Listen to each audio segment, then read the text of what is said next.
第13章。正當那時，有人將比拉多使加利利人的血滲雜在他們祭物中的事告訴耶穌。耶穌說：你們以為這些加利利人比眾加利利人更有罪嗎？所以受害嗎？我告訴你們，不是的。你們若不悔改，都要如此滅亡。從前西俄亞留壓死18個，你們以為那些人比住在耶路撒冷的人更有罪嗎？我告訴你們，不是的。你們若不悔改，亦都要如此滅亡。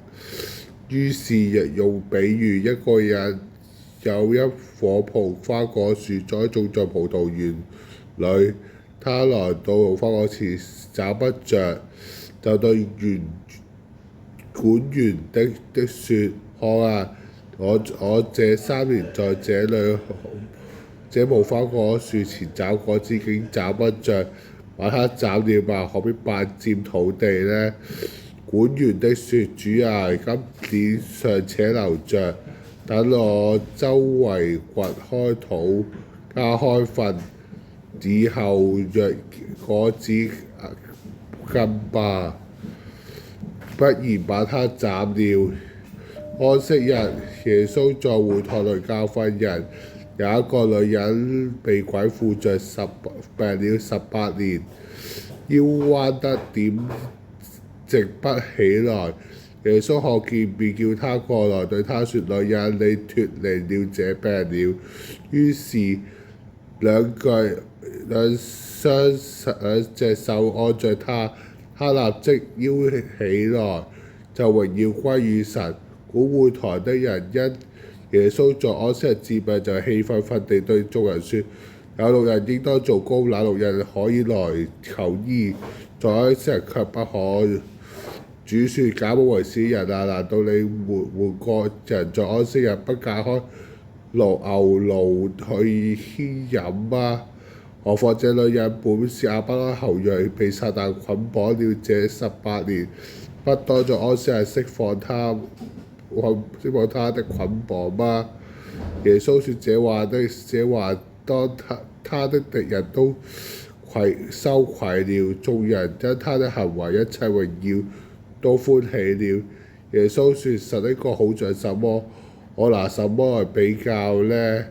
好像一棵芥菜種，有人拿去種在園子裏，長大成樹，天上的飛鳥擇窩住在它枝子上。又說：我拿什麼好比神的國呢？好比麵粉，有婦人拿來3斗麵粉，直等全團發酵起來。耶穌住在耶路撒冷去，在所經過的各城教訓人。有一個人問他說：主啊，得救的人少嗎？耶穌說：你們要進我嘅進窄門，我告訴你們，將來許多人要進去，卻是不能。至於家主關了門，你們站在外面叩門，說：主給我們開門。他回答說：我不認識你們，不曉得你們是從哪裏來。那時你們說：我在你面前吃過喝過，你在我們街上教訓過人。他說：我告訴你們，我不曉得你們在哪裏來。你們這作惡的人，離開我去吧！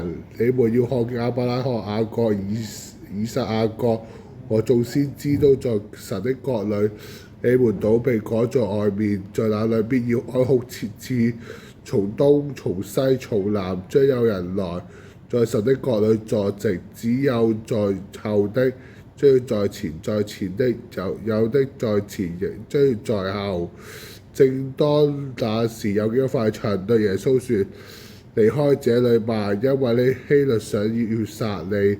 耶穌說：你去告訴那個狐狸，今天明天我在這裏趕鬼治病，第3天我的事就成全了。